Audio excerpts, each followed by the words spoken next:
All right, today we are diving into a personal finance classic, Ramit Sethi's I Will Teach You to Be Rich.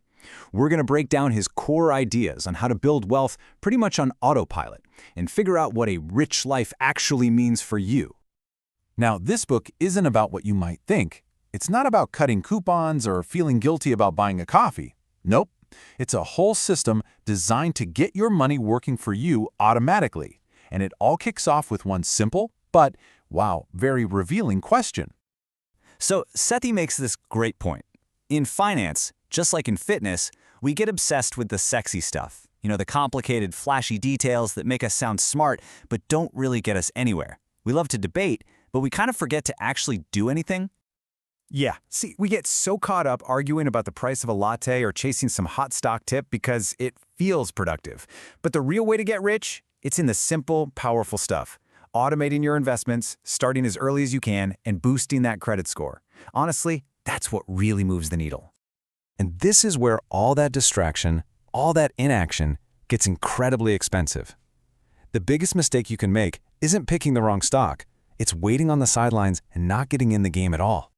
Time, not trying to time the market, is your single greatest asset when it comes to building wealth. The magic of compounding, where your money starts making its own money, is an absolute force of nature, but it needs time to do its thing. Every day you wait, you are literally leaving money on the table. Okay, just look at this example. It's kind of wild. Sally starts investing 10 years before Dan. She only invests for 10 years, and then she stops completely. Dan starts later, but he invests for twice as long, a full 20 years. And the result? Sally still ends up with over $60,000 more. That is the insane cost of just a 10-year delay. And hey, this isn't just about investing. Take a look at your credit score's impact on a totally standard mortgage. The difference between having an excellent score and a poor one can cost you over $70,000. I mean, that's a new car, a college fund, years of travel just gone, all because of that lower score. So how do we stop the bleeding? How do we get on the right track? Well, it's not about finding some secret formula. It's really about a huge shift in your mindset.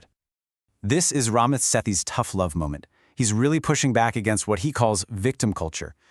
Blaming the economy or your boss instead of focusing on what you can actually control. The very first step is to recognize your own power and just take responsibility. And that leads to this brilliant idea he calls the 85% solution. It's basically the cure for analysis paralysis. You don't need a perfect plan. You don't need to be some Wall Street expert. Just getting your finances 85% right is infinitely better than doing nothing at all because you're scared of not getting it 100% perfect. The key is just to start. And here's where you should put that energy when you start. Not on the tiny, insignificant stuff, but on the big wins. These are the few actions, like automating your investments or fixing your credit, that will give you, like, 90% of your results.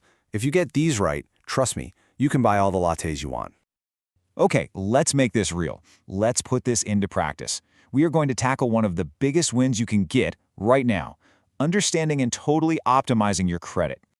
Think of this as the blueprint, the cheat sheet. Your FICO score, that number lenders use to decide if you're trustworthy, it's not some big mystery. It's just a formula.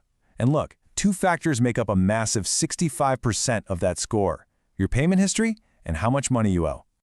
So the single most powerful thing you can do to build amazing credit is just pay your bills on time. Every single time. That's it. I know it sounds almost too simple, but it is the absolute bedrock of a high score. And once you understand these rules, you can completely flip the script. Instead of being afraid of credit card companies, you can start using their own systems, rewards points, credit building, to your advantage. You go from playing defense to playing offense with your money.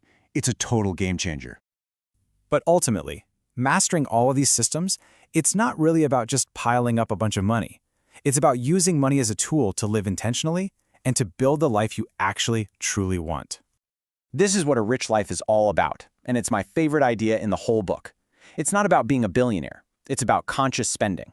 It means you figure out what's really important to you. Maybe it's travel, maybe it's fine dining, maybe it's supporting a charity, and you spend lavishly on that, totally guilt-free, because you've cut out spending on all the other stuff you don't even care about. And look, this approach has real-world results. For Juliana, her rich life meant security. It meant paying off all her debt and buying a home in one of the most expensive cities in the world. But for Sean, it meant something completely different. For him, it meant freedom. The freedom to just walk away from work for 9 months and have these incredible life-changing experiences. His money was there to serve his passion for adventure. And look at Allison. She had a complete financial turnaround in just 3 years. She went from being stressed out and in debt to having huge savings and being ready to buy a house. It just shows how fast you can change your entire life once you take control.